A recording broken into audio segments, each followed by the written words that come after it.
Hello, Tom LaVecchia here with the latest edition of the New Theory podcast. Today, we have a guest that I saw online, had to invite him on the show, Anthony Hootie Russo, who is going to give us the inside look of the Gambino crime family during, I think, aside for the 60s and that kind of stuff, might have been its heyday, and even more so in Queens, New York. Anthony, welcome to New Theory podcast. How you doing today? All right, Tom, how are you? Thanks for having me on. It's my pleasure. So we're having some technical difficulties. We'll try to work through it. But so, Anthony, let's start off with, give us your formative years. Where did you grow up? How did you grow up? And then how did you kind of stumble into the mob? Well, I grew up in Ozone Park, Queens, but more towards the Brooklyn side of it. It was called City Line. Okay. My parents, both Sicilian. My father immigrated here after World War II. My mother's family was here before that. I'm 100% Sicilian, both sides. I just grew up. It was a big mob area that I grew up in, and I thought being in that life was the greatest thing in the world. Being in the street, I thought was part of being in that life if you were Sicilian and Italian. So I kind of don't remember anything else as far back as I could go as a kid. Kindergarten, 5 years old, running football sheets, messages, going to the store, picking this up, picking that up for the local wise guy, or, things like that. And when I grew up, there wasn't as many made guys as there is today. It was like a really big deal. Back in the, early 80s, mid 80s to the early 90s, it was a big deal to be a made guy. So like if one guy in the area was a made guy, he was like the boss to the area, where in today's day and age, I never even heard of bookmakers being straightened out, but these days they straighten bookmakers out. They straighten anybody out. Interesting. So where in Sicily? Cause I know this is back in the day, but if you trace where somebody was in Sicily, you could almost trace to, what crime family they were with. Were you Palermitano, like from Palermo, Catania side? My father was born in Palermo, but his family was from Petanico. Okay. It's a little town right outside Palermo. Partenico? Yeah. Oh, shit. I was actually there. You ever see? Oh, all right. I was going to say, because it's the one part in The Godfather when Frankie Pandangelo's brother comes in.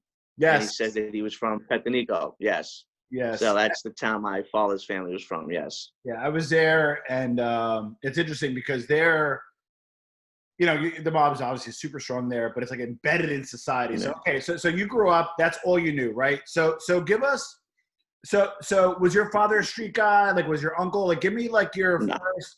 So no family was involved. You just happened to be hanging out in the street locally and got picked up and just got into things here and there, correct?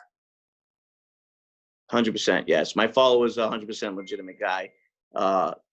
Despised the Mafia, didn't believe in the Mafia. Believed in it, meaning because he knew all about it, because where he came from, it was a very strong town. They actually had murdered two of his cousins over land back in Petanico, where he's from. Partenico, that's how it's pronounced. And his uncles were involved here. There was a murder many years ago in the 80s at a local barbershop in my area called Fathers and Sons. That was his cousin, which was the side of the family that we didn't associate with because my father didn't believe in that life. Oh, wow. And he wanted us as far away from it as possible. But I seen a guy going to work every day, 12 hours a day, 6 days a week, and coming home with nothing, and didn't believe in that life. And then I see street guys that are sitting around all day hanging out, looks fun, guys are doing things, women, cars, and I'm like, where's one life going and not the other? You know what I mean? So this is I don't call it traditional, but this is, when I talk to John A. talk to Gene, talk to Borello, talk to even Michael Frances, who was on the podcast. It's all kind of that similar thread, right? Either family related or in the street. So I'm with you on that. So I wanna go a little further. Who were some of the bigger notable people when you were super young? And then who were some of the mentors that you had that people may know or not know? When I was growing up, it was, Vinny Sarah, the skipper with the Bonanno family. Run on my personal friend and somebody I had looked up to my whole life was Ronnie One Arm Trucchio. Yes. He was the biggest name in my area at the time. Skipper with the Gambinos was doing life now. Yeah. Jojo Carrazzo, of course, that was his.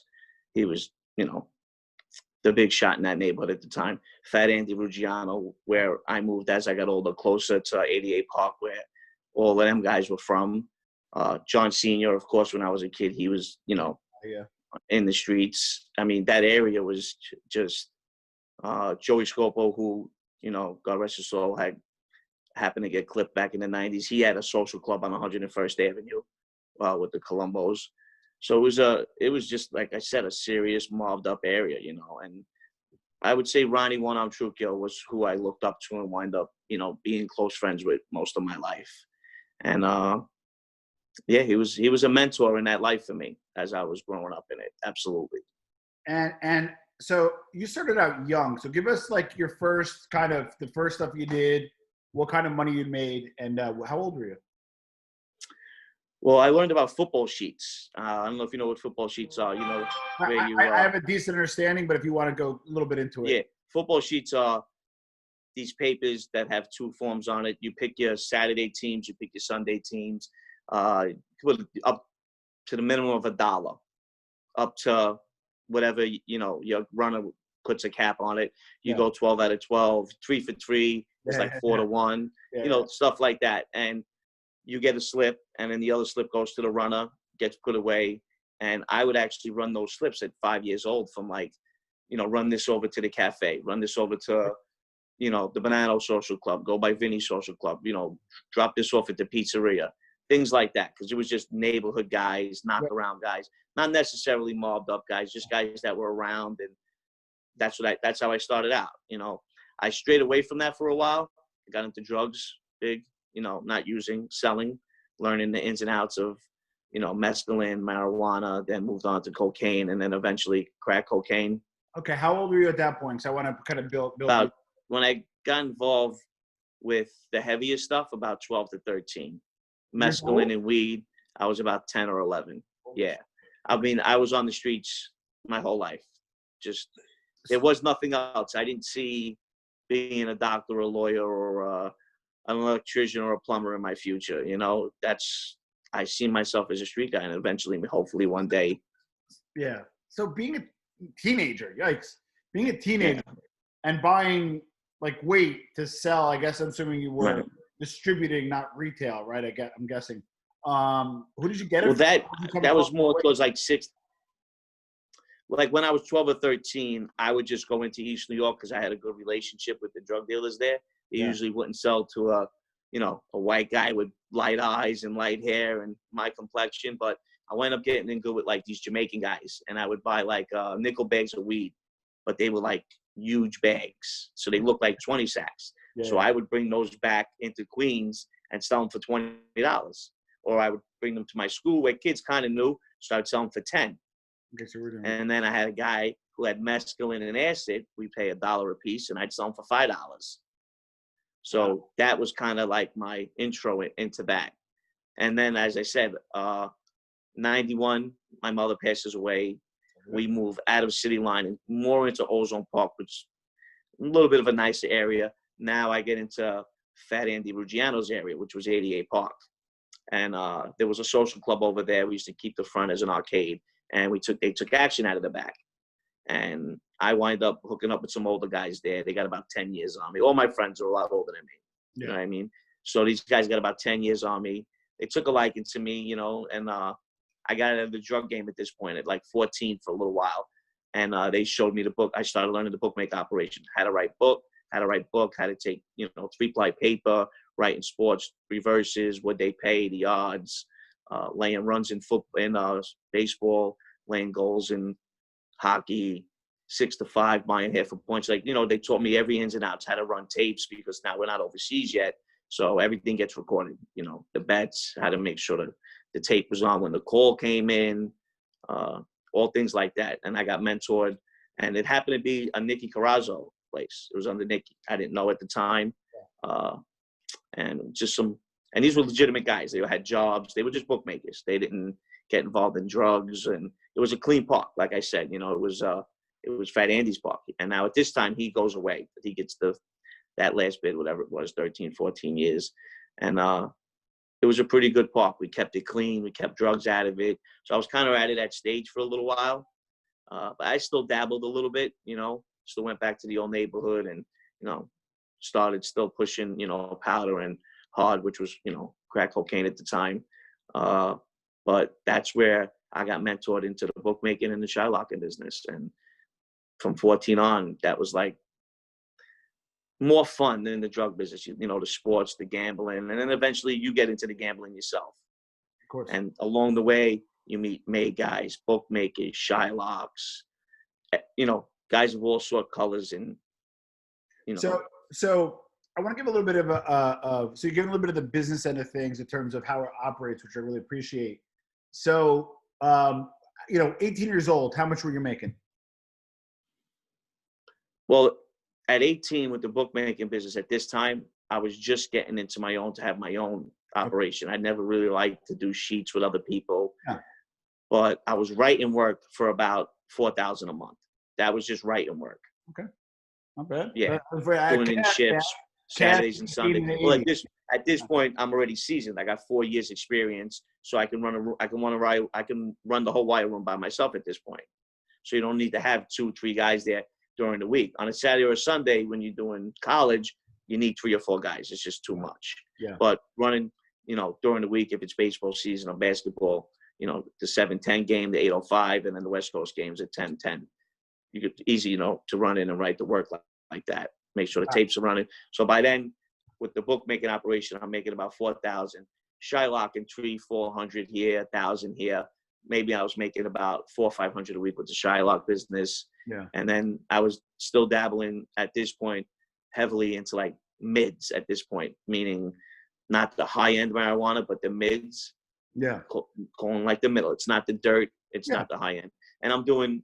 They used to come in compressed 30-pound packages. So 30 pounds here, 20 pounds here. I'm dabbling with that. And, on a good month at that 18, 20,000, 25,000, it matters. And, it matters how much work I can get, meaning, drugs. And there's always clientele for that. So it didn't matter where I needed to bring it. It all mattered. Can I get enough? Wow. So you're making like $300,000 a year cash at 18. Yeah. And I had a union job making $100,000 a year at 18. I was working for Local 79 laborers. Was that hooked up for your mob friends? No, that was all me through. Actually, it was an Irish friend of mine that got me in, and then I did all the work from there. Foremen were into drugs, and wind up getting my shop steward card. And I'd show up once a week, give the foreman an 8-ball Coke, and pick up a paycheck. You know what I mean? Which, when I got pinched in 2002 for bookmaking, they threw me out of the union. Got it. Yeah, they made me turn my book in. So I want to, because let's be honest, right? We'll get to like the now. Things are a little bit watered down, right? But the 80s into the 90s, I had John A. Light on multiple times, and he kind of pictured as this shit was tight until the early 90s. So to be a Gambino soldier, a made guy in the 80s, tell me, I know you weren't, but you hung out with those guys. I mean, that was still the real deal. Walk us through what went along with that. Why was that such a big deal back then? I think it was pretty much a big deal to the turn of the century. It was huge. Like I said, when my guy got straightened out in 1989, it was like the whole neighborhood got straightened out. Like that was our guy now. Yeah. For years we're battling the kids from Howard Beach where everybody straightened out. Their fathers, their uncles. And, we're Little Ozone Park in the East New York area, and we don't have that. So one guy gets it, and it's like, we're good. That's our rabbi. Any beefs, we could go to him. He's going to help us. That's, and you're thinking like this at 13 years old. That's a little insane. Kids aren't even leaving their houses at 13 in today's day and age. But this was the mentality on the streets then. So, like, it was like a big deal, even the people in the neighborhood, the older women, the men, happy. Now we got somebody we can go to if there's trouble, if there's guys causing trouble on the avenue, or guys are selling drugs in front of your house, or you can go to the club, you can see Ronnie, make sure to get straightened out, no drugs in the neighborhood, things like that. So it was it was a really big deal. Like, you know, and if you met a made guy and you knew he was a made guy, you know, the highest respect did you have for that person. And you can see the difference from then till now. And I still had a lot of respect for those guys that I knew were straightened out back then in today's life, you know, in the life today, because I knew what they were then. You know what I mean? Just because new guys came in and watered it down, it shouldn't have taken away from the guys that actually earned it back then. And now, by no means necessary am I glorifying this life. I have children. I have people that I talk to and try to mentor and help out now since I've been involved in all of this. I don't want nobody to get involved in the life. You know, no, I mean, back then, all I'm now, trying to say is, yeah. all I'm trying to say is the difference that it was why you would get involved then and reasons why you wouldn't get involved now. Well, because if it was up to me, yeah, I wouldn't have got involved at all. One of the things one of the things I get fascinated, this has been I'm first generation as well, Italian, not Sicilian, but not Milan. And one of the things I get fascinated is kind of like the role in Italian society, you know, especially the 80s, 90s, and now it's like kind of watered down. But like, what's an example of a neighborhood person, let's say a civilian, right? But they know Ronnie, or they know you who knows Ronnie. And what's an example, and you give a specific example if you want, leave out names though, where they came to with like a non-mob problem, and like did they get involved with like domestic disputes? Did they get involved with who dented whose car? Like what are some of the like, you know, you watch a Godfather, right? He's got a line out the door, and this guy hurt my daughter, and this guy screwed me on business. What are some of the things back then, if you have any good stories, where you kind of went to the local wise guy, he straightened it out, but what were some of those things? Well, they definitely helped out civilians, Italians, Yeah. other crews coming in. Like, there was a rule. I know a lot of people believe that they shake down their own kinds. Yeah. In my neighborhood, if you were an Italian-owned business, only if you were committing illegal activities in that business, if you were selling swag out of the back, fireworks, taking numbers, they would only take a piece of that. Got Your it. legitimate business, if it's a pizzeria, grocery store, liquor store, nothing ever came out of it. They never shook anybody down in my area for legitimate money. That was like a big rule.